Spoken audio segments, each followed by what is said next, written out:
qu'on va vous dire avec Mehdi pendant toute cette vidéo-là, c'est à garder ça en tête. C'est-à-dire que si vous dérogez à votre marge sur charge variable qu'on va vous expliquer là, c'est que vous êtes en train de creuser votre propre trou en trésorerie. Donc comment toi, tu pourrais expliquer une telle erreur de calcul de marge sur Amazon FBA? Son marché s'est écroulé en 3 mois de temps. C'est-à-dire qu'avant, elle faisait à peu près 15 à 20 000 euros par mois minimum de chiffre d'affaires sur ce produit-là. Maintenant, elle est descendue à 4 000. En fait, en performance, je gère 6 000 produits en gestion de performance. C'est-à-dire qu'il y a alors attention, c'est pas un seul client. Il y a plusieurs clients. Mais globalement, en fait, je suis dans 17 catégories différentes. Pour le coup, en fait, alors tiens, si je veux me la péter un tout petit peu, en fait, je suis sur l'ensemble de tous les continents en termes de marketplace. Soyez sans pitié, en fait, sur tous les coûts, que ça soit formation, que ça soit logistique et autres, mais sans pitié. Pourquoi? Parce que je vais citer une phrase, je suis consultant, mais le conseilleur n'est pas le payeur.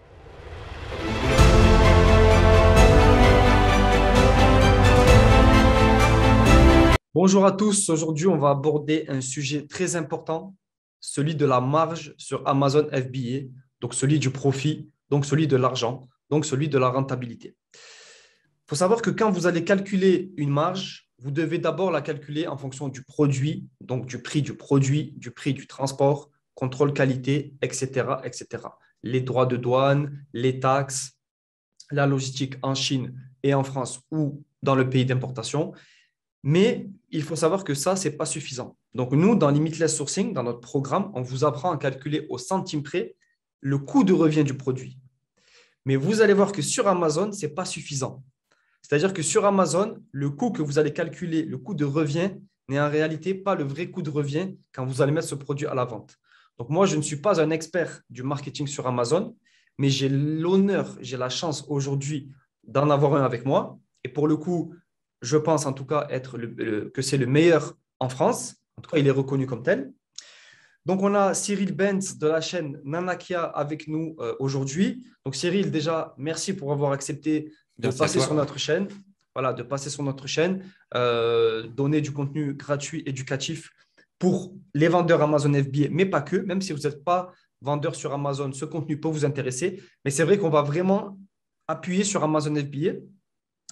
Donc, Cyril, toi, est-ce que déjà tu pourrais te présenter rapidement, même si je pense qu'il y en a beaucoup qui te connaissent déjà, et est-ce qu'on pourrait aborder un sujet qui est, pour commencer l'interview, donc sur les erreurs de marge, qui est celui du sourcing en Chine, parce qu'on va prendre l'exemple de la Chine, même s'il n'y a pas que la Chine, mais la Chine est quand même l'usine du monde, et pour les vendeurs Amazon, c'est le cas. Est-ce que tu pourrais nous donner un petit conseil, par exemple, pour le sourcing en Chine, par rapport à la marge? Donc voilà, je te laisse la parole et je te poserai les questions tout au long de cette vidéo. Bonjour à tous et puis merci Mehdi de m'avoir accueilli sur cette chaîne-là, sur ta chaîne. Déjà, je m'appelle Cyril Benz, j'ai une activité, je suis à mon compte depuis à peu près 5 ans, j'ai 3 activités.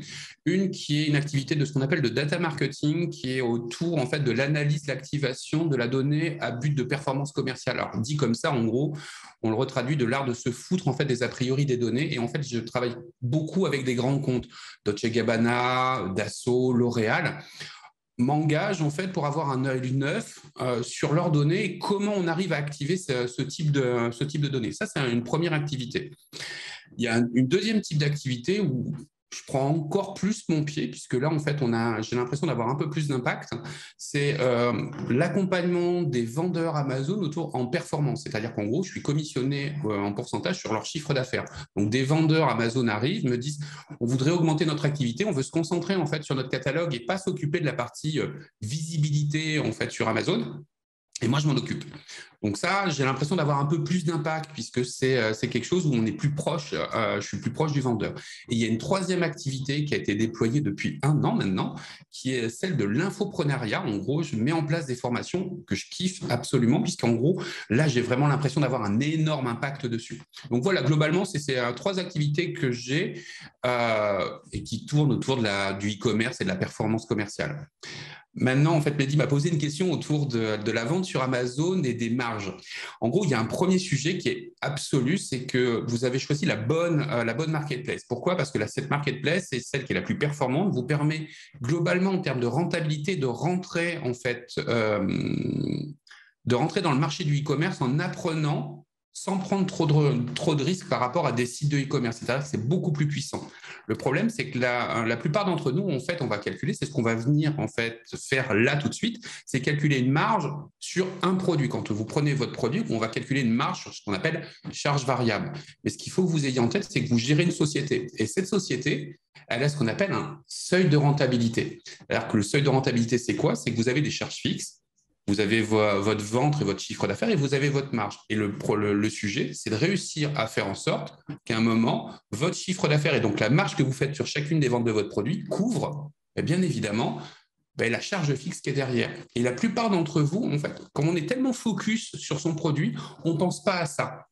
Et c'est pour ça que tout ce qu'on va vous dire avec Mehdi pendant toute cette vidéo-là, c'est à garder ça en tête. C'est-à-dire que si vous dérogez à votre marge sur charge variable qu'on va vous expliquer là, c'est que vous êtes en train de creuser votre propre trou en trésorerie, en fonds de roulement, etc. Alors, je ne vais pas utiliser beaucoup de termes parce que sinon, ça va devenir trop compliqué en fait, dans le vocabulaire, mais gardez en tête que si la marge sur charge variable n'est pas assez importante dans chacun de vos produits, vous êtes en train de creuser votre trou de trésorerie derrière où vous ne pourrez, par exemple, pas vous rémunérer, pas en fait faire du réassort par rapport à vos produits, etc., etc. Donc ça, c'est super important.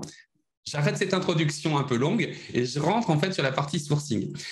Sur la partie sourcing, qui est le travail de Mehdi et de sa formation, il y a un élément qui est super important à prendre en compte, que beaucoup oublient au départ, c'est le petit travail de flyer. C'est-à-dire que dans votre produit, d'intégrer un flyer, ça a un vrai impact derrière dans votre marge. Alors, ça paraît anodin comme ça, mais ça a deux impacts. Un flyer, c'est quoi? C'est que vous mettez à l'intérieur de votre produit quelque chose que le client va lire. D'accord? Et il y a au moins deux informations, en fait, deux objectifs à ce flyer-là. Le premier objectif, c'est d'inciter la personne à mettre un avis sur Amazon. Ça, c'est le premier objectif. Alors, surtout pas écrire mettez-moi un avis positif et je vous rémunère. Vous êtes simplement, vous dites voilà, je suis une jeune entreprise, j'ai besoin de votre aide. Si vous appréciez mon produit, laissez un commentaire. Point, pas plus.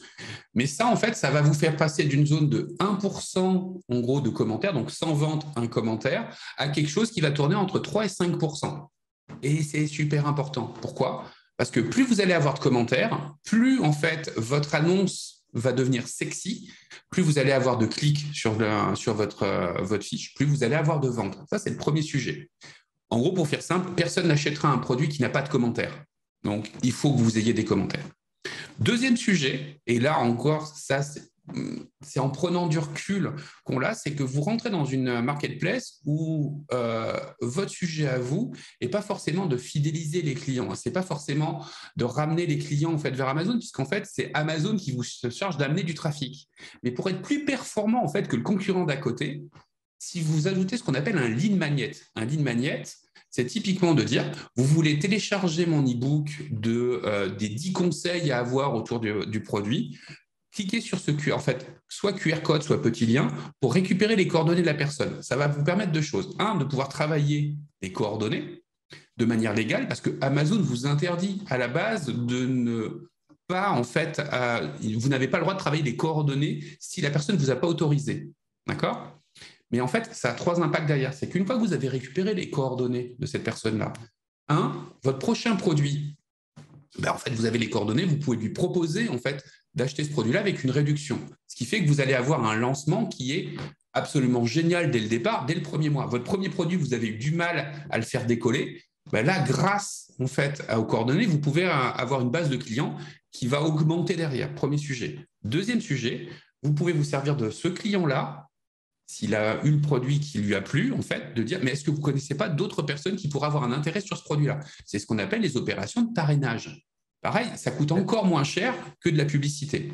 Et le dernier point, si vous voulez faire de la pub sur Facebook, sur Google, des choses comme ça, alors je ne vous conseille pas de le faire dès le départ, parce que c'est beaucoup plus intéressant de faire de la pub Amazon que de la pub Facebook. Ça coûte beaucoup moins cher. Mais par contre, imaginons que vous vouliez le faire.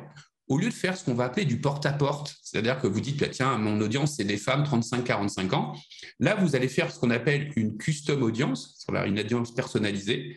Et en fait, cette audience personnalisée, c'est quoi? C'est que vous allez dire, tu vois mes clients Amazon, voilà toutes leurs adresses email, est-ce que tu les connais? Généralement, Amazon va vous dire, oui, je les connais à 40%. Ils récupèrent ces adresses-là, vous pouvez leur envoyer de la pub directement sur Amazon. Mais ce qui est encore plus intéressant, c'est que vous pouvez faire ce qu'on appelle une audience similaire et vous pouvez dire à Amazon, tu vois ces gens que tu connais, ben, je veux trouver les mêmes. Et là, en fait, ça vient des coûts qui sont 3 à 4 fois inférieurs en termes de publicité. Donc, ce simple petit flyer que vous intégrez vous permet de faire cet impact-là. Ok, donc en fait, c'est penser au marketing, entre parenthèses, même si on va y venir plus tard dans la vidéo, dès la phase du sourcing. Donc, dès la phase du sourcing, faire des flyers.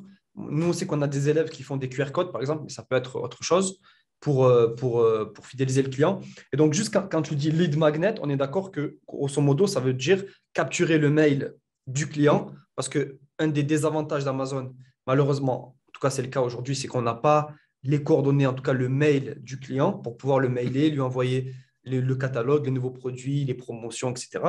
Donc, mettre un flyer, en fait, c'est pour capturer le client et qu'on soit plus dépendant que d'Amazon, entre parenthèses, si je comprends bien. Exactement, en fait. C'est-à-dire que tu fais bien de préciser ça, c'est qu'en plus, ça vous permet de vous sécuriser vous. C'est-à-dire qu'en gros, imaginons qu'Amazon, pour X raisons, ferme votre compte pour plein, il peut avoir des... Ben, vous avez votre audience, en fait, vous pouvez basculer sur autre chose. Il n'y a aucun sujet. Et en fait, tout le sujet, c'est d'être en gros propriétaire de son audience. Amazon vous facilite l'acquisition, mais de l'autre côté, il faut vous constituer une base de données. Alors, on parle d'email, mais ça peut être bot messenger, c'est-à-dire qu'un bot messenger, c'est des coordonnées. Ça peut être du SMS, du mobile, ça peut être plein d'éléments. En fait, tout le sujet, c'est que vous ayez un élément qui vous permet de recontacter cette personne. Le plus simple est l'email, hein, bien évidemment, on pense tous à email. Mais en fait, c'est simplement d'avoir son compte Instagram. Hein, ça pourrait être un simple compte Instagram parce qu'on peut envoyer un DM. Hop, j'arrête parce que je pourrais parler des heures là-dessus. Ok, donc ça, on a vu, voilà, c'est des chips, c'est des chips sur le sourcing. Mais moi, j'ai un problème récurrent, en tout cas parmi nos élèves. Ils nous disent souvent, voilà, ils nous contactent, ils nous disent, bon, les gars, le programme est super, on a négocié des bons prix, on a des bons prix produits, des bons prix de transport, contrôle qualité, tout se passe bien. Mais moi, j'avais calculé 30% de marge. Donc, je m'étais fait un Excel, j'avais tout calculé, tout préparé. Je devais marger à 30%. Et puis, je me retrouve au bout de 6 mois de vente à me retrouver avec 10%, 13% de marge. Donc, ce qui chamboule en fait tout mon business model, ce qui chamboule un peu leur vie, entre parenthèses. Donc, comment toi, tu pourrais expliquer une telle erreur de calcul de marge sur Amazon FBA? Voilà. Comme c'est toi l'expert, on veut entendre, pourquoi et comment résoudre le problème. Alors, je vais essayer de le synthétiser. Alors, si je suis trop compliqué, tu as le droit de me couper en fait à chaque fois. Il n'y a aucun sujet. En gros, généralement, je le synthétise de la manière suivante. C'est-à-dire que quand on calcule sa marge sur charge variable, alors marge sur charge variable, comme je l'ai dit en intro, c'est vraiment en fait lié que au produit. Ce qu'il faut imaginer, c'est que cette marge-là, elle va vous servir derrière pour financer toute votre charge fixe. Donc, dans cette marge-là sur charge variable, il y a 4 coûts. On a parlé du coût de revient, premier sujet, mais il y a 3 autres coûts qui arrivent. Il y a ce qu'on appelle le coût commercial, on a ce qu'on appelle le coût de logistique et il y a ce qu'on appelle le coût marketing. Ces 3 autres coûts, en fait, si on prend notre prix de vente, on enlève le coût de revient, le coût commercial, le coût de logistique, le coût marketing, ça vous donne la marge sur charge variable. Le minimum du minimum que vous devez avoir en tête, c'est que votre marge sur charge variable, ça doit être 20% de votre prix de vente. Et c'est le minimum. Ok. Donc la marge sur charge variable en tête, c'est 20%. Pas 10, pas 15, c'est 20. Parce qu'à chaque fois, en fait, on oublie un certain nombre de coûts. Je vais prendre le coût commercial, premier sujet. Dans le coût commercial, qu'est-ce qu'on intègre? On intègre ce qu'on appelle la commission d'Amazon. La commission d'Amazon, par exemple, en moyenne, généralement, tout le monde se dit c'est 15-45%. Mais si vous étudiez bien les catégories, vous apercevez que vous pouvez avoir des catégories qui sont similaires à celles que vous visiez, qui est à 15-41%, mais qui peut être à 7%. À 7,21%. Donc, je vais prendre un exemple tout bête. Si vous êtes dans l'électronique, vous allez avoir un truc qui va s'appeler, je ne sais pas moi, informatique électronique, qui est à 15,45%. Par contre, vous allez avoir matériel électronique, qui est à 7,21%. Ok, c'est énorme. Rien que ça, en fait, en choix de catégorie, alors vous verrez que ça peut avoir un impact, le choix de la catégorie sur les mots-clés autres, on le verra plus tard, mais rien que ça, déjà, c'est des optimisations que vous avez à mettre en place. Je donnerai à Mehdi, en fait, le lien vers ces choix de catégorie, en fait, dessous, c'est dans le seller central, et vous allez voir, en fait, qu'il y a plusieurs éléments qui sont super importants à avoir en tête. Donc ça, c'est le premier élément, c'est de se dire, mon optimisation, en fait, peut être là. Je prends un exemple, j'ai un client, en fait, qui va avoir un remboursement de quasiment 10 000 € d'Amazon parce qu'il a changé de catégorie en démontrant en fait que c'était la mauvaise catégorie qui avait été choisie par Amazon. Et il est passé de, je crois que c'était 15,45 à 8,21%.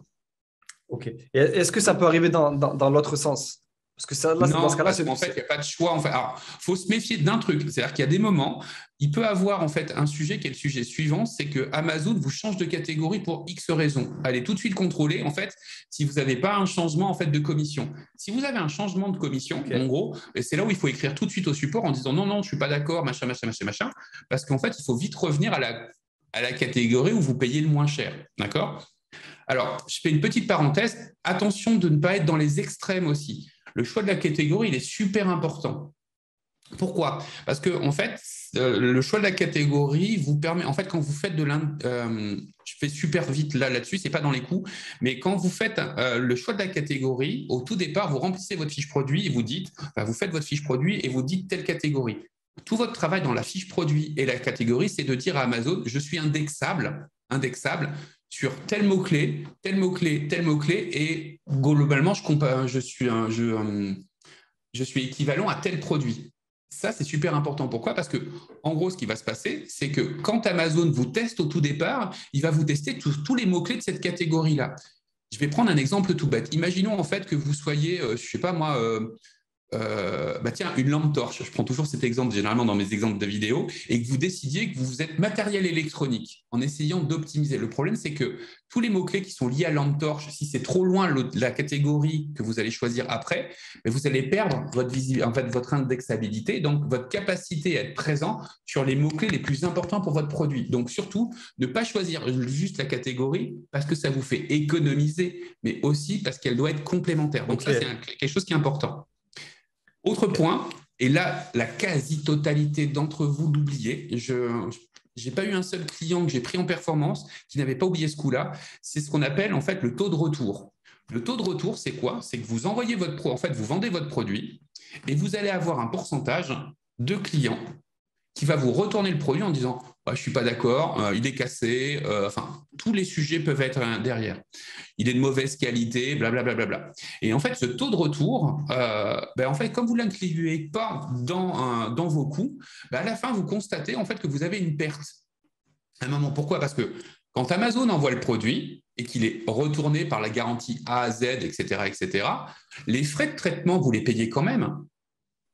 Oui. Et en fait, ce coût-là, il a un impact. Deuxième sujet, imaginons qu'en fait, ce produit-là, vous ne pouvez pas le réutiliser. C'est-à-dire qu'en gros, il est vraiment de mauvaise qualité, il est cassé. En gros, votre produit est à perte. C'est-à-dire que le coût de revient que vous avez payé plus les frais de traitement sont à votre charge. Donc, Voilà. ça revient au Ouais. sourcing de l'autre côté, c'est-à-dire que pour vous garantir et limiter un maximum ce coût-là, il faut que ce que disait Mehdi en fait dans sa formation au niveau du contrôle de qualité, des choses comme ça, c'est hyper important. Généralement, ce que je préconise aux gens, en fait, c'est de calculer un taux de retour qui est de l'ordre de 5%. C'est le minimum sur chiffre d'affaires. OK. Et ce 5%, en fait, après, c'est le travail de Mehdi. Je vais le laisser juste parler sur cette partie-là, sur le contrôle de qualité, parce que c'est super important. Mais il faut vraiment l'inclure parce que globalement, vous allez voir que tout le long des premiers mois, vous allez avoir des retours. Vous ne le maîtrisez pas. Voilà. Et pour rebondir sur le contrôle qualité, il faut savoir que le contrôle qualité, déjà, c'est un mot qui englobe pas mal de concepts. Donc, le contrôle qualité, il peut être fait de différentes manières. Il y a plusieurs prix. Par exemple, il y a des contrôles qualité, ce qu'on appelle one-to-one. Donc, tous les produits sont vérifiés. Il y a des contrôles qualité one-to-20. Donc, on en contrôle 1 sur 20, 1 sur 100, en fonction du prix, bien sûr. Et il y a ce qu'on appelle l'AQL, donc l'acceptance. En gros, en français, ça serait la quantité de produits défectueux qu'on accepte. Et si on accepte, donc là, tu préconises 5%. Donc, quand vous faites un contrôle qualité, il faut dire au contrôleur, moi, j'accepte 5% de produits défectueux, sinon, je ne les envoie pas chez Amazon. Pourquoi? Parce que si je suis au-delà de 5, je suis à 10, par exemple, que j'ai 10% de produits défectueux sur Amazon, ça va mal se passer. Et j'ai une question quand même qui m'a… donc, disons que le contrôle qualité, il est bien fait. Tout est nickel. Donc, il y a toujours un peu de retour. Ça, c'est la logique. On est à moins de 5%, c'est bien. Mais si Amazon fait l'erreur, par exemple, casse le produit ou le livre, voilà, l'erreur vient d'Amazon. Est-ce qu'on est dans les mêmes critères que tu dis ou est-ce qu'on est remboursé et on a les mauvais avis effacés, etc. Alors, pour moi, en fait, je considère que c'est la cerise sur le gâteau. C'est-à-dire qu'en fait, si c'est l'erreur d'Amazon, de toute façon, ils vous remboursent le prix du produit, en fait. Donc, il y a pas de OK. sujet. Mais j'inclus pas ça dans les premiers calculs. C'est-à-dire que quand vous faites votre hypothèse de départ, parce qu'en gros, on est dans cette situation-là, c'est vous allez lancer votre premier produit et vous estimez que vous allez avoir, je sais pas moi, 30% de marge sur charge variable. Et en gros, c'est d'inclure tous les coûts. OK. Mais imaginons en fait que vous ayez 10% de retour et sur ces 10% de retour, il y en a la moitié, c'est remboursé par Amazon. De toute façon, ça va faire une opération blanche pour vous. Donc, effectivement, pour répondre à la question, Amazon vous rembourse quand c'est de son erreur. Exemple, il envoie un produit et ça n'arrive pas à la bonne adresse. Généralement, ce qui se passe, c'est que la personne dit bah, moi, je ne l'ai pas reçu. Et là, Amazon va renvoyer un de vos produits, soit remboursé directement, d'accord, le client, soit en fait envoyer un autre produit. Donc vous avez perdu deux produits, sauf que vous allez avoir l'achat de ces deux produits par Amazon. Donc c'est un OK. bonus pour vous. Et c'est pour ça qu'en fait, dans la mécanique, ce que je considère généralement, c'est dans les 3 premiers mois, en fait, les 200 unités de vente, vos 200 premiers ventes, vous considérez à peu près 5%. Alors, un dernier conseil là-dessus, en fonction des catégories, ça peut être différent. Je prends les vêtements, vous avez énormément de retours. Les bijoux, les bagues, vous avez énormément de retours. Pourquoi? Parce que les gens pensent toujours qu'ils ont des doigts plus fins, en fait, que ce qu'ils ont. Et en gros, hop, le produit est envoyé, ils vous font le retour derrière. Donc, vous avez des notions comme ça qui sont super importantes, mais vous pouvez réexploiter le produit. Donc, le sujet, c'est que je conseille généralement 5%. Et après, au bout de 200 ventes, vous allez regarder au réel de ce que ça a donné. Pour pouvoir réussir à savoir ce que c'est que le réel, vous allez dans les rapports d'Amazon et il y a un rapport qui s'appelle paiement-transaction. Ce rapport paiement-transaction, en fait, vous donne toutes les transactions qui se sont passées entre Amazon et vous. Et il y a en fait un type de transaction qui s'appelle remboursement. Donc, au bout de 200 ventes, ce que vous faites de manière toute bête, c'est que vous allez regarder tous les remboursements que vous avez eus sur les 200 premières ventes, vous allez calculer votre taux et c'est celui-là après que vous allez appliquer au réel. Vous voyez ce que je veux dire? OK. C'est-à-dire Donc qu'en 200 fait, ventes. au départ, vous faites une estimation en vous disant, bon, je vais quand même prévoir quelque chose, une petite réserve de 5%, et après, je vais regarder au réel ce que ça donne au bout d'un certain nombre de ventes. C'est peut-être là où d'ailleurs, vous pourrez revenir vers votre usine en disant, j'aimerais bien améliorer cette partie-là, ça va Ouais. vous améliorer la marge. Parce que bah, vous avez eu 10% de retour et en fait, vous n'allez pas arriver en, fait, en mode agressif face au fournisseur, mais lui dire, regarde, j'ai 10% de retour, comment je fais pour améliorer en fait ce truc-là? Et ça, en fait, c'est des optimisations que vous allez faire au long cours, en fait, rien que sur ce coût de revient, et c'est énormissime. Et ça, OK. parce que ça va vous amener le coût de commercial. Donc ça, je parlais du coût commercial. On va partir au coût de logistique. Le coût de logistique, en gros, vous avez deux éléments qui sont dans le coût de logistique. Vous avez un premier élément qui est bien évidemment ce qu'on appelle les frais de traitement. Les frais de traitement, en fait, quand on est en FBA, c'est tous les frais qui sont liés à la personne, un employé d'Amazon prend le produit, traite la commande et envoie la commande. D'accord? Je vous préconise fortement d'être en FBA. Pourquoi? Parce que globalement, vous n'arriverez jamais à être aussi compétitif en FBA que vous, en fait, en envoi direct. Alors que si vous prenez votre temps, Ouais. que vous prenez les frais de type Colissimo et les machins comme ça, si vous faites la simulation, normalement, si vous êtes suffisamment, en fait, dit honnête, si vous calculez vraiment tous les coûts, vous allez voir que le FBA est beaucoup plus, en fait, intéressant. Excuse-moi, si je te Ouais, coupe. vas-y.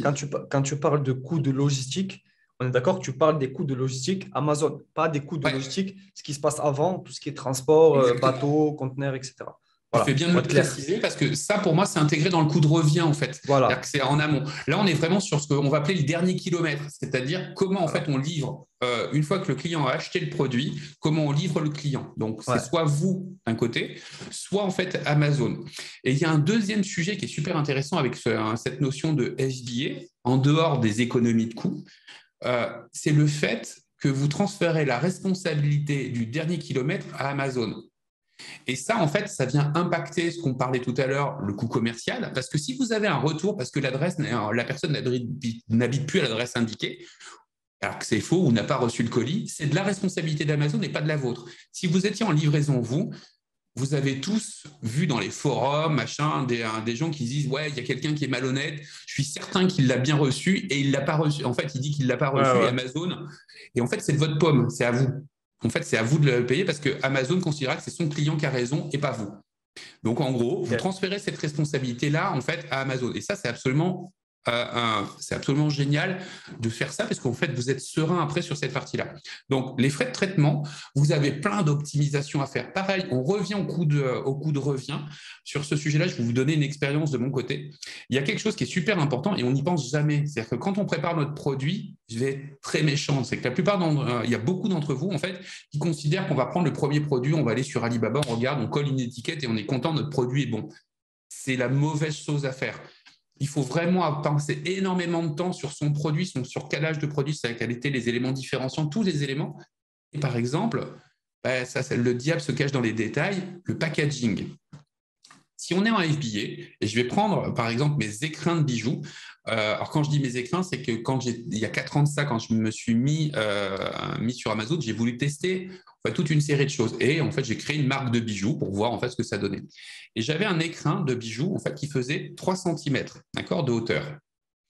Et globalement, en fait, je me suis aperçu que je payais 4 euros et quelques à 3 cm sur les frais de traitement FBA. Et que si j'arrivais à passer à 2,5 cm, eh ben, en gros, je ne payais plus que 3,05 €. Ça faisait 1 euro d'économie. Par rapport à entre un produit à 25-30 euros, en fait, c'est énorme en termes de mécanique. Et globalement, ce que j'ai fait, c'est que j'ai demandé à mon usine de retravailler son écrin à 2,5 cm avec des mousses beaucoup plus compressées pour pouvoir faire ça. Et ce truc-là qu'on ne pense pas forcément parce qu'on essaie de faire à l'arrache, on se dit on prend le premier paquet qui machin, on peut se retrouver en fait, et pareil, vous pouvez le voir dans des posts Facebook à des gens qui ne comprennent pas, qu'en fait, ils avaient estimé leur coût comme ça un peu à l'arrache. Le paquet, il est un peu mal formé, en fait, il dépasse. Et en fait, au lieu de se trouver à 4 euros, il se trouve à 8 euros. Et ils viennent de bouffer 4 euros de marge, rien qu'à cause du packaging qui dépasse les standards dans lesquels ils doivent être. Donc, dans cette mécanique de coût de logistique, les frais de FBA, vous avez en fait ce packaging qui est super important à bien maîtriser. Pourquoi ? Parce que ça vous permet soit de faire des économies, entre guillemets, parce que vous allez optimiser, soit de ne pas payer plus que ce que vous avez. Et, excuse-moi, Cyril, même pour le stockage, si on a moins de volume, ouais. Logiquement, on paye moins de frais de stockage aussi. Tu as parfaitement raison là-dessus. En fait, dans ce sujet-là, en plus, c'est quelque chose que tu dois intégrer dans ton coût à toi au tout départ. Même chose qu'en fait les taux de retour. C'est-à-dire que le stockage, généralement, on ne l'intègre pas dans notre marge sur charge variable. C'est-à-dire qu'on dit, on a un stockage dans un coin. Sauf que ce stockage-là, en fonction des produits, peut avoir un vrai impact derrière. Donc, généralement, ce que je préconise à mes clients, c'est toujours la même chose. C'est de dire, vous calculez en fait votre volume de produits. Amazon, le stockage sur Amazon, c'est, je le dis de tête, il faudra qu'on mette le lien dessous, mais c'est 26 euros du mètre cube par mois, en fait, du 1er juillet au 30 juillet, du 1er janvier, pardon, au 30 juillet, et en dessus, après, du 1er août au 30 décembre, c'est 36 euros du mètre cube, pas un mensuel. En gros, je leur fais calculer en gros ce volume-là, et je leur dis, on va faire une rotation sur 90 jours, qui est pour moi le délai maximum de rentrée de ton produit. En fait, un produit qui rentre à jour 1, il faut qu'il soit vendu dans les 90 jours. Sinon, on prend des malus sur Amazon. Donc, en fait, on considère au tout départ, quand on lance son produit, on charge la bête, toujours pareil, pour être à 20%.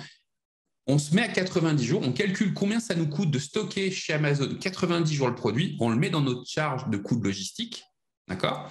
Ouais. Et au bout de 200 ventes, on va avoir la vraie délai de rotation, ça peut être 41 jours, et on affine en fait nos coûts au fur et à mesure du réel.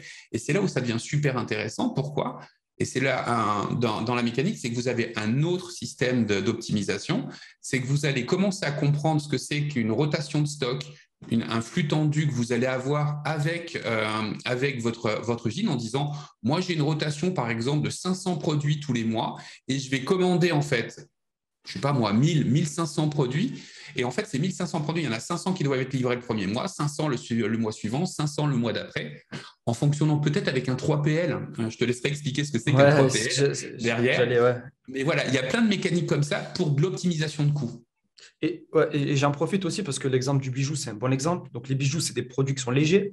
Donc, j'imagine que tu fais du fret aérien. En tout cas, ça part de Chine ou d'Inde ou de Turquie, peu importe, par avion.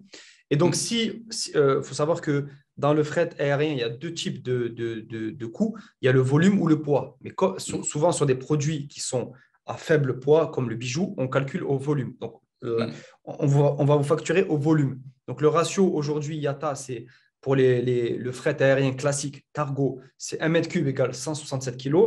Et pour tout ce qui est TNT, DHL, c'est à peu près 1 m3 égale 200 kg. Donc, on imagine que si on baisse le volume aussi du carton, mais sur beaucoup, beaucoup de produits, sur un ou deux produits, ça se voit pas, mais sur 1000, 10 000, 100 000 produits à l'année, en fait, on paye aussi beaucoup moins cher les frais de transport. Donc, on paye à la fois moins cher le transport depuis la Chine ou depuis le pays où on achète les produits, on paye moins cher le stockage chez Amazon et on paye moins cher la livraison dernier kilomètre. Donc, voilà, ça, c'est ce genre de chips qui, à terme, peuvent faire économiser pas mal d'argent, quoi. Il y a même en fait des mécaniques qu'on utilise pour ça avec un client en fait qui avait des produits où en fait il y avait beaucoup de volume d'air en fait derrière dans le packaging. Ce qu'on fait, c'est que en gros il a son produit. Alors je vais pas vous citer le produit, mais en gros qui est livré pas en vrac mais pas loin d'être en vrac. Donc ça on le paye d'un côté et en fait tout le packaging est refait en France. C'est-à-dire qu'en fait les cartons sont livrés par les usines mais à plat. Les produits sont livrés en vrac et en fait on finit la dernière étape sur en fait des ateliers qu'on appelle des ESAT en France. En fait c'est des ateliers en fait de travailleurs handicapés. Alors il n'y a rien de péjoratif quand je dis ça parce que ça leur fournit de l'activité, mais par contre c'est très peu coûteux. Donc je vous invite d'ailleurs à regarder avec Mehdi sur ces parties-là.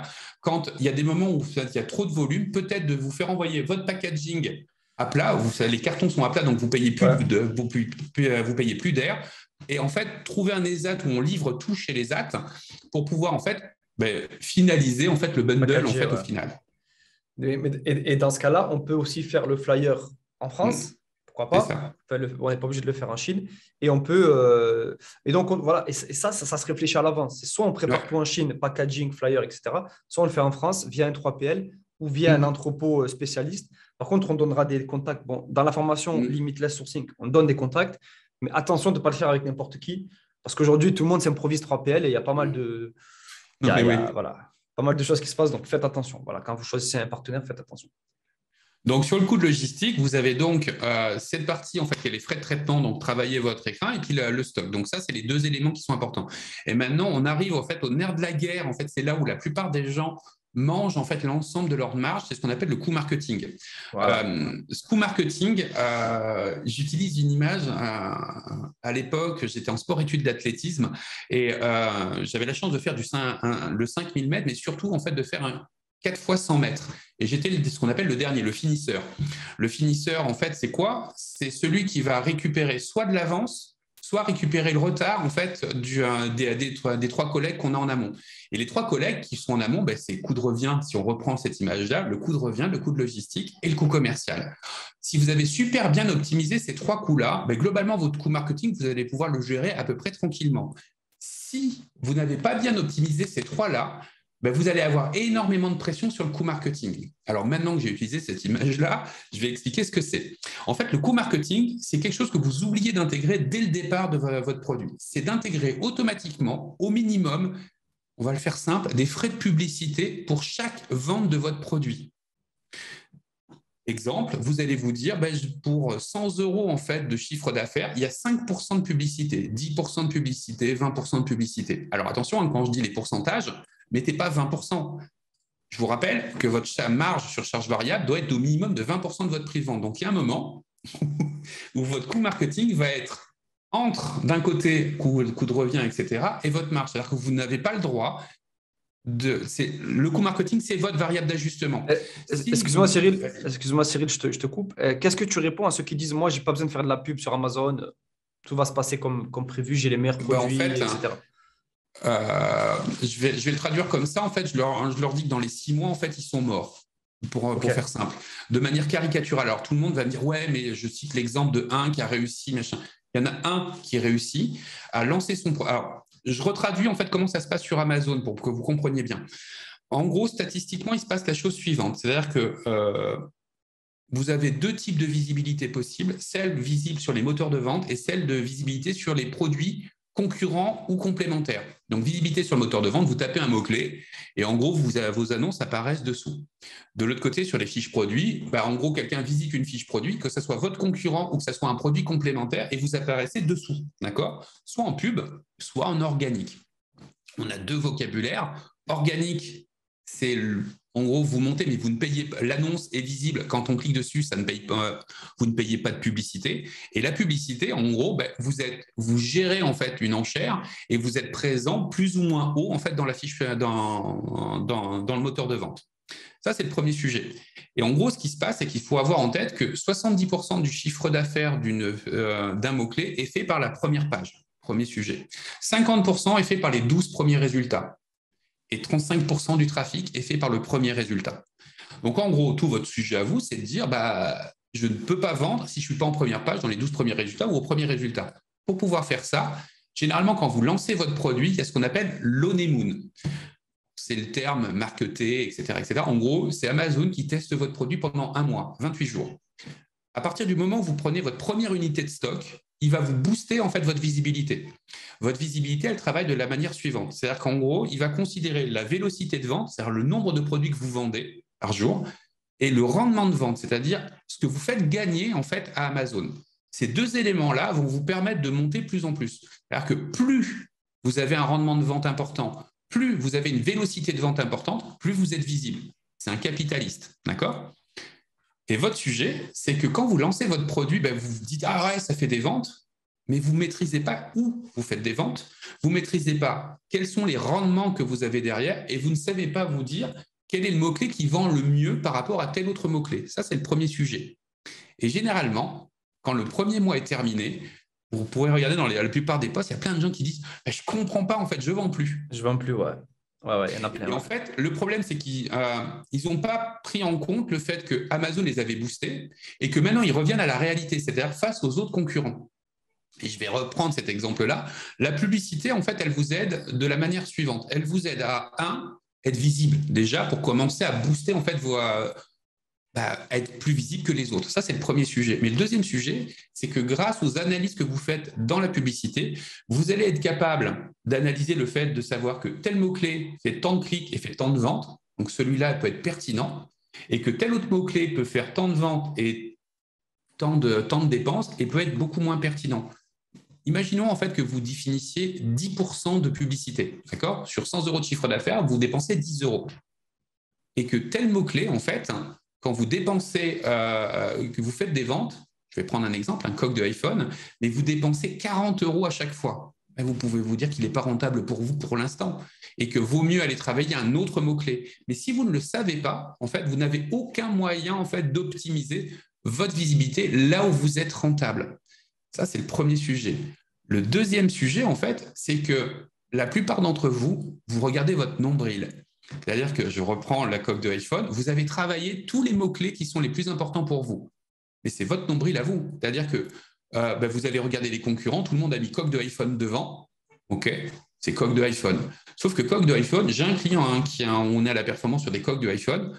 Pour que vous ayez une idée en tête, le terme coque de iPhone, c'est 175 ventes par jour pour apparaître sur la première page. On ne travaille jamais coque de iPhone, c'est pas rentable. Quand on est dans des coques à 10 €, que c'est 1,05 €, en fait, l'investissement juste pour apparaître en première page, c'est jamais rentable pour nous. Et on fait quel mot-clé alors? Voilà, protection, caisse, voilà. Exactement. Mais ça peut être, je vais prendre un exemple, ça peut être coque, je le donne un exemple, ça fait sourire tout le monde, mais sauf que c'est un des systèmes les plus rentables. Coque de iPhone, sirène à queue rose. Il y a des gens qui tapent ça. Ouais. Ah ouais, il y a des gens. Okay. En gros, c'est l'analyse qu'on en fait dans la pub, c'est qu'on s'aperçoit en fait qu'il y a des termes de recherche qui sont tapés par les gens. Je vais prendre un autre exemple que je cite qui est assez marrant. Si vous parlez avec moi, vous allez vous apercevoir que je fais énormément de fautes d'orthographe. Je suis connu comme le loup blanc de la faute d'orthographe. Le sujet, c'est que les gens font des fautes d'orthographe. Le sujet, c'est que les gens ne font pas des accents. Le sujet, c'est qu'il y a plein. En fait, il y a énormément de choses qui sont derrière. Et en gros, l'analyse de la pub, donc ça, c'est mon métier à moi, mais ça doit être le vôtre aussi, et c'est super important, c'est de ne pas être sur ce que vous pensez être les mots-clés les plus importants. Vous avez fait votre première fiche, vous avez estimé les mots-clés, et ça, c'est normal, vous avez bien fait votre travail. Mais après, c'est de faire de l'analyse de pub pour savoir quels sont les vrais mots-clés qui sont saisis par les gens. Je prends un exemple. J'ai des gens en fait qui sont super bons en orthographe, donc en fait ils ont vraiment taillé en fait leurs mots-clés avec des accents circonflexes, etc. Sauf qu'en fait je leur montre que quand on saisit sur Amazon les premiers mots-clés, il n'y a pas un accent en fait qui est en face. Donc en gros eux ils disent je veux être indexable sur un accent circonflexe, mais personne ne tape l'accent circonflexe. Et en gros, ils sont en train de se mettre une balle dans le pied. Ça ne veut pas dire qu'il ne faut pas le faire, l'accent circonflexe, vous allez voir après derrière, mais c'est que, par exemple, dans votre titre, vous ne devez pas avoir les accents. Vous devez avoir le mot-clé le plus simple qui est saisi. Et l'autocompletion d'Amazon, vous savez, en fait, c'est l'aide que donne Amazon sur les mots-clés, fait que les gens, en fait, ils vont taper, je ne sais pas, moi, j'ai pas de mots-clés, en fait, parce que sinon, je vais citer des niches de produits. Donc, en gros, imagine, mais vous allez regarder, en fait, la saisie, et les gens appuient sur Entrée avec ce que propose Amazon. Donc, ce que propose Amazon, c'est les mots-clés les plus pertinents, en fait, qui sont en face. Et il n'y a jamais un accent. Par contre, ça ne veut pas dire qu'il n'y a pas des gens, et c'est grâce à la pub que vous allez vous en apercevoir. Je reprends cet exemple des accents. Vous allez être en compétition sur un mot-clé sans accent. Et en fait, vous allez mettre en back-end le mot-clé en accent. Quand on dit back-end, c'est dans la fiche produit, vous avez, quand vous construisez votre fiche produit, vous avez un petit onglet où en fait on vous dit de mettre des mots-clés supplémentaires. Vous avez droit à 250 caractères. Mais ces 250 caractères, vous allez peut-être mettre des accents, des fautes d'orthographe, des choses comme ça. Pourquoi? Parce que votre taux de conversion en fait, dessus va être 4, 5, 6 fois plus important. Parce que la plupart des concurrents, dont les Chinois, travaillent en fait les mots-clés sans accent, mais ne travaillent pas les mots-clés avec accent ou avec faute d'orthographe. Résultat des courses, en France, par exemple, vous avez un vrai avantage, parce que vous pouvez travailler en compétition avec les autres et puis travailler plein de petites autres mots-clés derrière à côté. Et la pub vous permet de faire ça. Par contre, la pub ne doit jamais, jamais, jamais être à perte. Je m'explique. Quand on fait les calculs de coûts, imaginez que vous ayez, je vais le prendre de manière simple, vous définissez 10%, d'accord, de coûts publicitaires. Votre produit vaut 100 euros. Donc, ça veut dire que vous avez le droit de dépenser 10 euros par vente. D'accord? Ces 10 euros par vente, imaginons qu'il faut 10 visites pour faire une vente. Ça va, vous me suivez jusqu'à là? Ben, ça veut dire que vous n'avez pas le droit de dépenser plus de 1 euro par clic. Alors là, je l'ai fait facile, je l'ai fait avec 100 euros. Je vais descendre, je vais être à 50 euros. Ça veut dire que vous n'avez pas le droit de dépenser plus de 50 centimes. Imaginons que vous ayez un produit en fait à 10 euros. Ça veut dire que vous n'avez pas le droit de dépenser plus de 10 centimes par CPC. Ouais.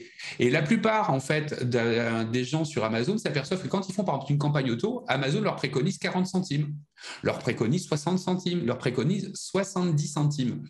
Et le sujet par rapport à ce coût marketing, en fait, c'est si vous avez le droit qu'à 10 centimes et qu'on vous mettez 40 centimes, vous êtes en train de bouffer l'intégralité de votre marge. Et en gros, l'arbitrage que vous devez faire quand vous pilotez, alors c'est un art, le pilotage de la publicité, mais c'est simplement être méthodologique. C'est-à-dire que quand vous faites votre publicité, vous devez vous dire que vous allez récupérer de la donnée. Donc, vous pouvez vous mettre un petit budget exceptionnel à perte, entre guillemets, pour aller récupérer de la data, les choses comme ça. Mais il y a un moment, il faut vous dire que vous devez rester en fait dans ce qu'on appelle le tacos, c'est-à-dire de dire que vous ne pouvez pas dépenser plus que ce que vous avez fixé en fait dans le coût marketing. Et c'est super important parce que c'est là où en fait vous creusez votre trou et que 4 mois plus tard, vous vous apercevez que vous aviez défini 10% de publicité, vous en avez dépensé 40%. Ouais. Vous avez bouffé toute votre marge.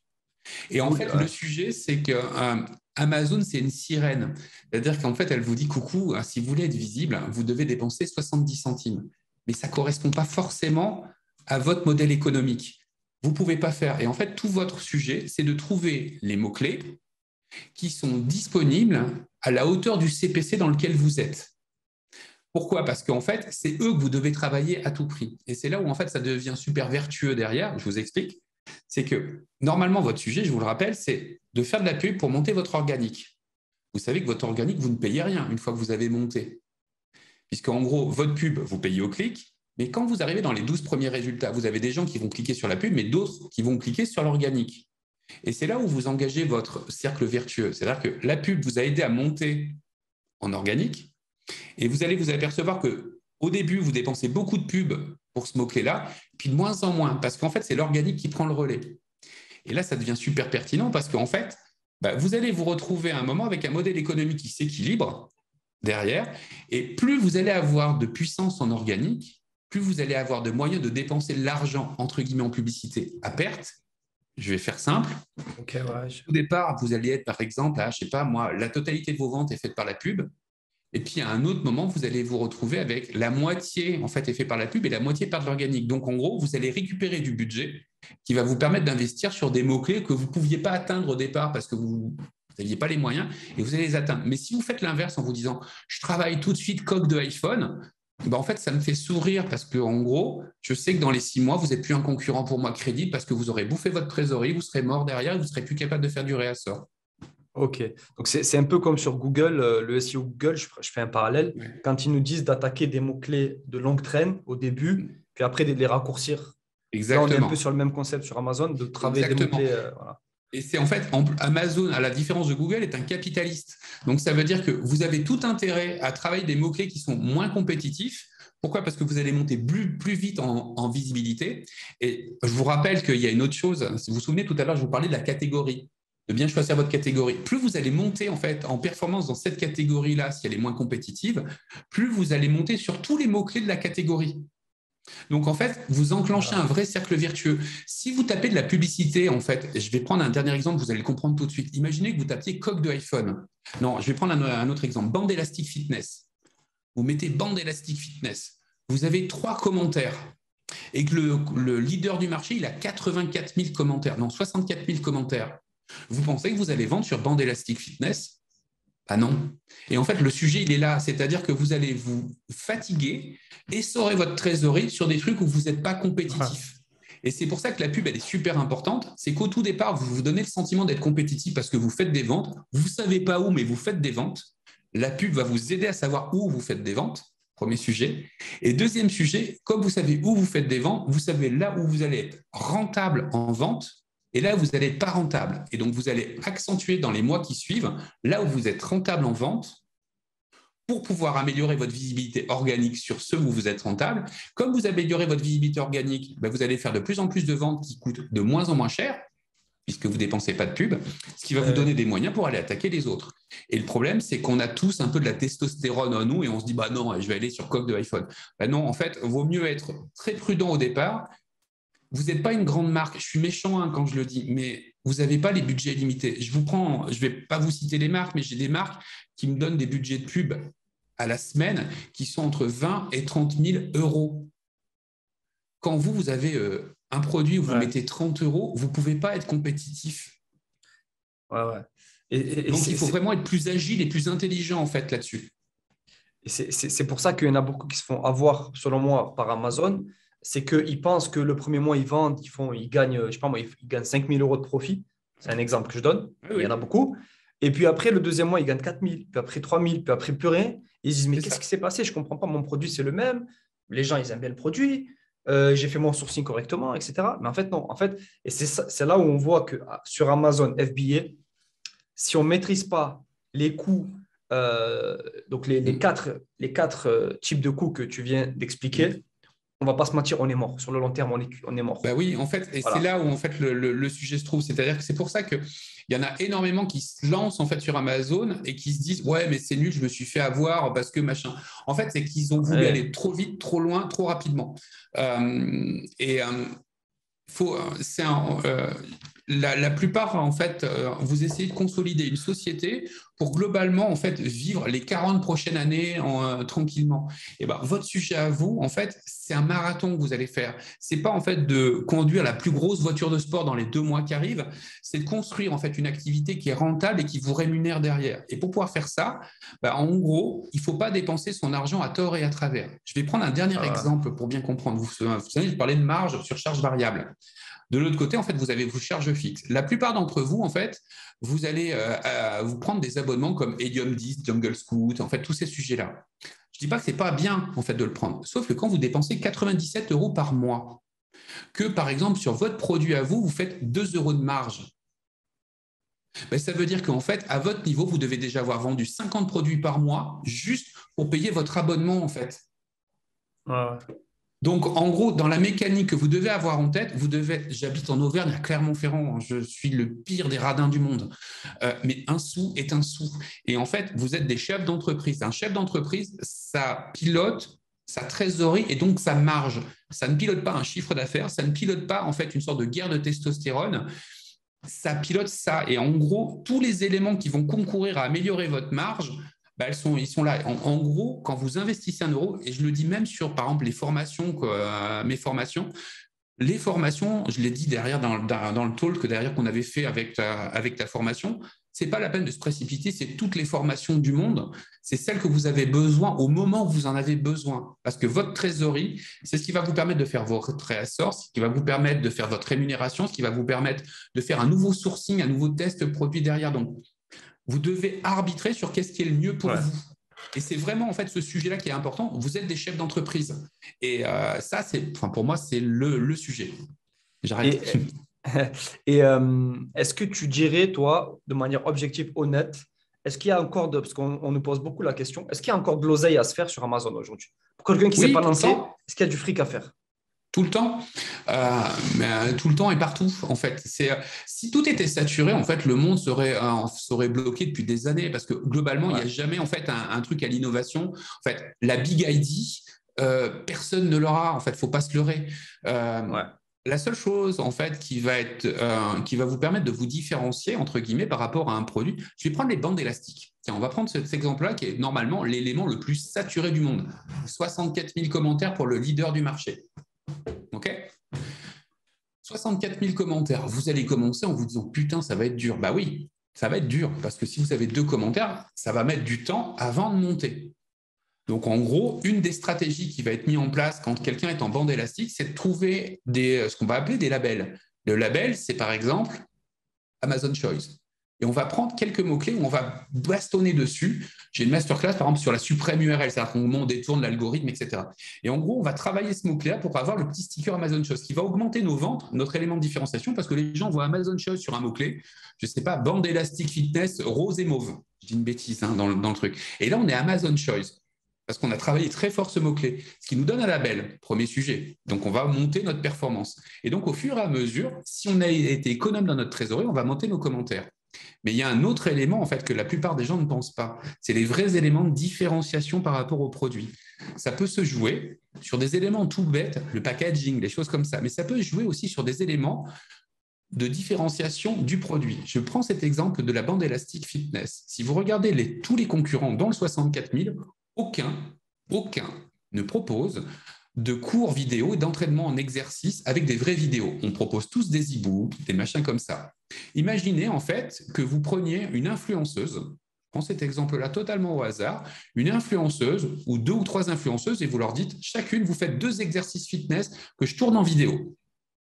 Et ça, en fait, c'est le bundle que vous offrez derrière. C'est-à-dire que si vous achetez mes bandes élastiques, vous avez en fait 2 exercices vidéo qui sont tournés pour ne pas faire d'erreur sur les exercices vidéo. Ça, c'est un vrai élément de différenciation qui a une valeur perçue énorme pour les gens parce qu'ils ont un plus. Vous, ça vous fait un lead magnet parce que vous récupérez en fait les coordonnées pour pouvoir donner les vidéos qui sont derrière. Et en plus, c'est des influenceuses qui pourront faire la promo en fait de votre bande élastique.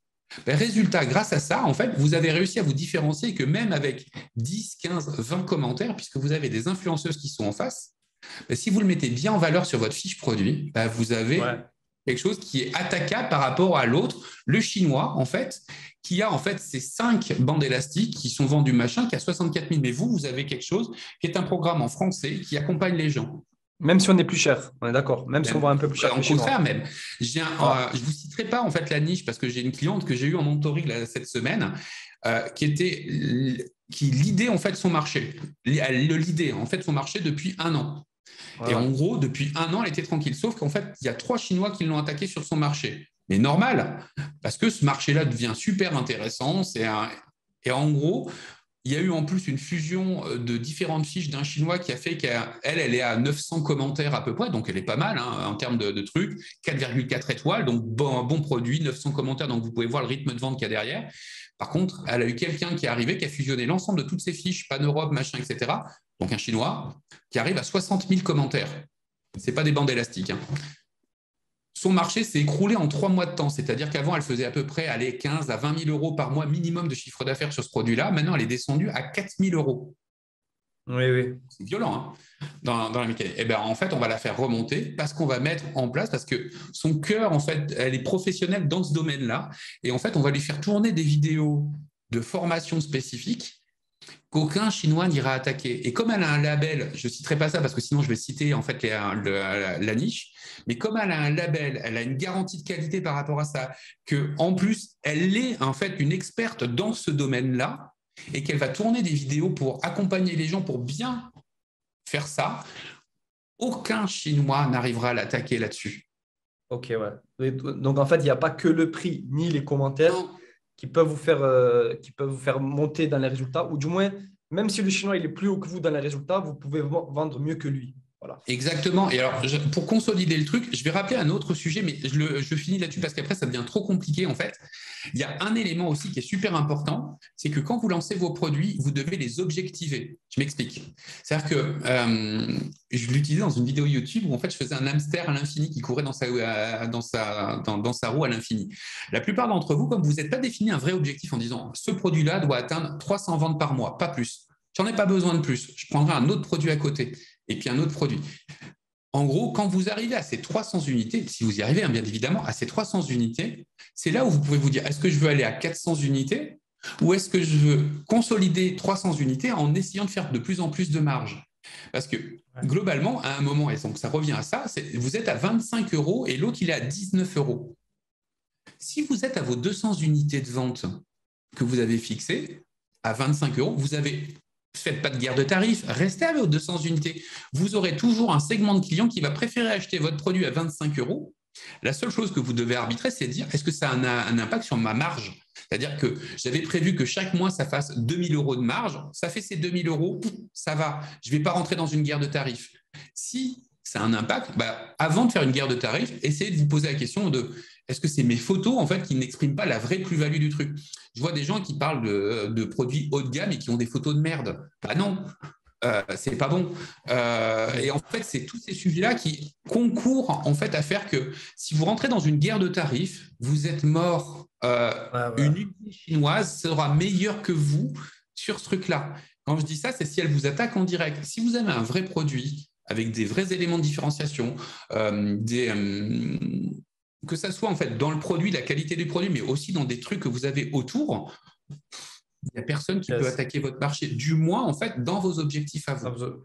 Ok, donc ça c'est clair.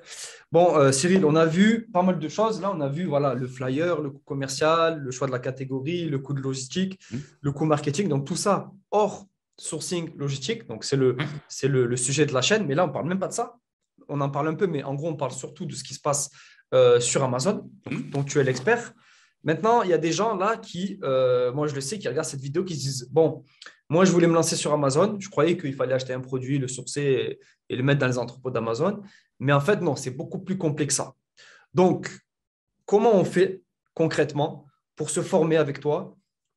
Qu'est-ce que tu peux nous offrir? Qu'est-ce que tu peux nous montrer pour qu'on puisse voilà, mettre le pied à l'étrier et prendre confiance en nous? Parce que là, c'est vrai que tout ce que tu dis, ça peut faire peur aussi.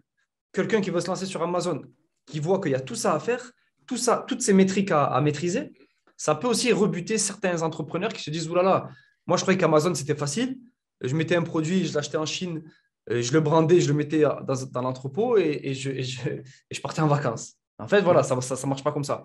Donc, qu'est-ce que tu peux nous offrir? Je sais que tu vas nous offrir une formation gratuite, mais je te laisse voilà, faire le… En fait, le sujet va être le suivant. Quand je l'explique comme ça, en fait, et avec Mehdi, en fait, il y a plein de chiffres, il y a plein d'éléments.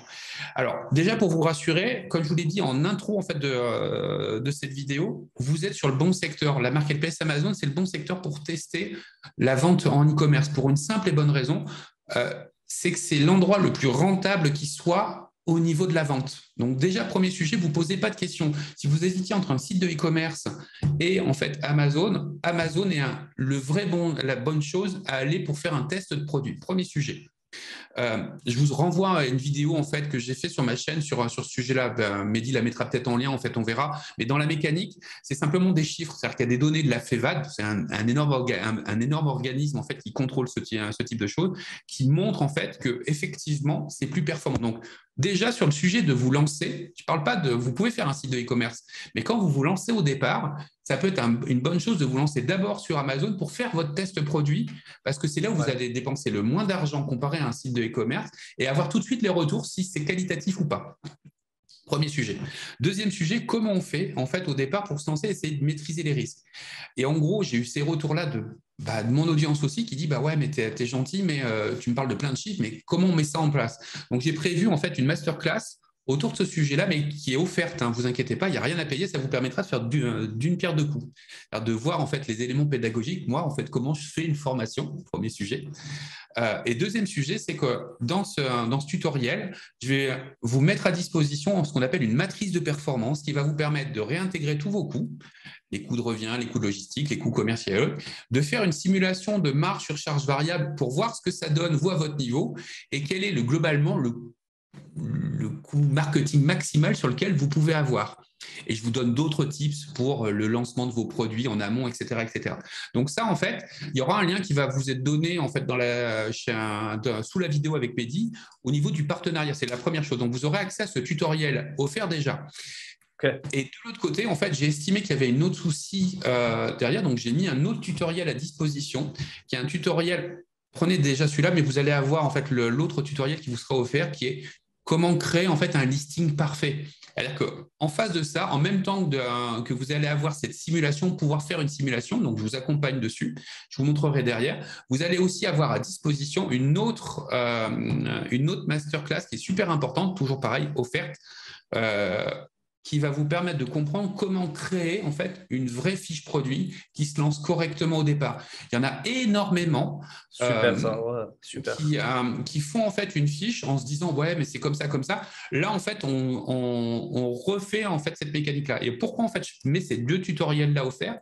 C'est qu'avant de dépenser de l'argent auprès d'un formateur tel que moi, il y a déjà besoin de savoir si si je vous corresponds, entre guillemets, c'est que je pourrais vous vendre tout et n'importe quoi, entre guillemets. J'ai des formations en publicité, j'ai des formations même sur des bots Messenger pour détourner les algorithmes, etc., etc. Mais avant tout ça, c'est de savoir si l'argent que vous pourriez investir là-dessus, il peut être rentable par rapport à mon niveau de pédagogie. Donc, ces deux tutoriels, ce n'est pas des trucs où je vous fais un webinaire pendant 1 heure en fait, en vous expliquant le truc. C'est qu'en fait, je vais vous faire rentrer sur une plateforme, je vais partager l'écran pour montrer juste... Yes. En fait, sur cette partie-là, et je vais ouvrir ici. Tac. Vous allez rentrer en fait sur ma plateforme de formation qui va vous permettre de comprendre tout de suite en fait comment en fait je réagis moi à la plateforme. Donc, en gros, le premier en fait tutoriel que vous allez avoir, c'est celui de la simulation de la matrice de performance, et le deuxième, ça va être ce tutoriel vidéo autour de paramétrer une fiche produit Amazon comme un pro. À l'intérieur de ça, en fait, pourquoi je vous fais rentrer là-dessus, c'est que ça va vous permettre de voir en gros, qu'est-ce que c'est qu'en fait les formations autour de Nanaka? En fait, c'est un des tutoriels.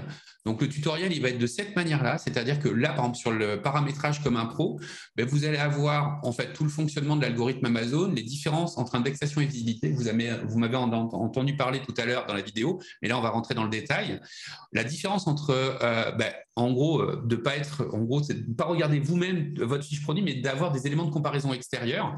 Derrière, en fait, de bien paramétrer votre code EN, c'est-à-dire comment on fait ça avec un GS1, c'est quoi un SKU. Derrière, c'est quoi les contraintes techniques d'une fiche produit, les contraintes médias. Comment choisir votre catégorie qu'on a évoqué tout à l'heure, comment choisir vos mots-clés, comment on construit un thésaurus, même avec des outils en fait qui sont gratuits. C'est-à-dire que c'est pas forcément, on n'a pas forcément besoin de payer tout de suite Helium 10. On peut très bien avoir des premières choses en fait qui nous permettent d'avoir ça. Et là après vous avez tout le paramétrage en fait de votre fiche produit qui se met en place avec des choses que vous maîtrisez peut-être pas forcément tous, mais par exemple ce qu'on appelle une URL canonicale. C'est-à-dire qu'en fait comment on fait pour bien référencer sur Google une fiche produit Amazon. Vous avez en fait tout ce qui va être les expressions bloquantes, tout ce qui va être autour des fichiers vous savez, les fichiers Excel que la plupart d'entre vous, en fait, vous n'osez pas utiliser, mais qui sont super puissants parce que vous pouvez mettre d'autres informations derrière. Ça, ce sera fait. Et ça, tout ça, en fait, c'est offert. Mais dans le sens où c'est la base que vous devez faire. Si vous n'avez pas cette base-là, vous ne saurez pas optimiser en publicité, vous ne saurez pas optimiser le trafic. Donc, je préfère offrir ça en amont pour être certain que vous êtes dans de bonnes conditions. Mais ce qui est super important, c'est ça. C'est-à-dire que derrière, pour moi, en gros, quand vous rentrez dans la plateforme, il y a une communauté derrière et cette communauté, elle pose des questions. Et en dehors du tutoriel qui est à côté, vous allez vous retrouver dans une situation qui est, pour moi, super intéressante. C'est que Derrière, quand vous posez vos questions, vous avez accès à chacun. En fait, vous voyez, en fait, je ne vais pas vous faire le truc de toutes les formations qui sont à disposition, mais là, j'ai pris par exemple celle de doubler vos concurrents au lancement du produit. Donc, il y a la masterclass et derrière, il y a accès à un forum. Vous aurez la même chose au niveau des 2 tutoriels que je vous offre, hein. Pareil, vous aurez accès à votre forum privé spécifique. Et ce qui est super intéressant pour moi en plus et qui est tripant, c'est pour ça que j'aime bien cette activité, c'est que quand quelqu'un ne comprend pas quelque chose, il a accès dans la formation à ce forum privé, en fait, à chacun à son forum privé. Et derrière, par exemple, il y a quelqu'un qui va me dire, je ne comprends pas tel et tel élément. Et résultat des courses, moi, je vais faire soit des réponses texte, soit directement en fait des réponses vidéo. Et c'est là où, en fait, ça vous fait avancer au fur et à mesure. Et ce que je venais, c'est pour ça que je veux vous faire entrer via, en fait, de l'offert au départ, c'est de bien comprendre si ça vous correspond ou pas. Si ça ne vous correspond pas, ça n'a aucun intérêt après d'aller plus loin, en fait, dans les autres formations. Donc, c'est pour ça que ces 2 éléments qui sont le tutoriel autour de calculer, en fait, votre performance et votre marge sur charge variable, et de l'autre côté, de savoir créer, en fait, vos fiches produits de départ, ça vous permet de tester mon format, d'avoir des bases pour pouvoir bien vous lancer sur Amazon. Et après, on pourra optimiser tout ça. Mais j'aime pas, enfin, je suis pas forcément super à l'aise dans cette technique, etc. Mais voilà globalement ce que vous avez. Et pour pouvoir le faire, en fait, on a créé une page avec Sino Sourcing et Mehdi qui vous permet de vous enregistrer sur cette page-là. Il vous la mettra en lien en description. Et derrière, vous aurez accès directement à tout ça, plus en fait à différentes offres qui sont en face.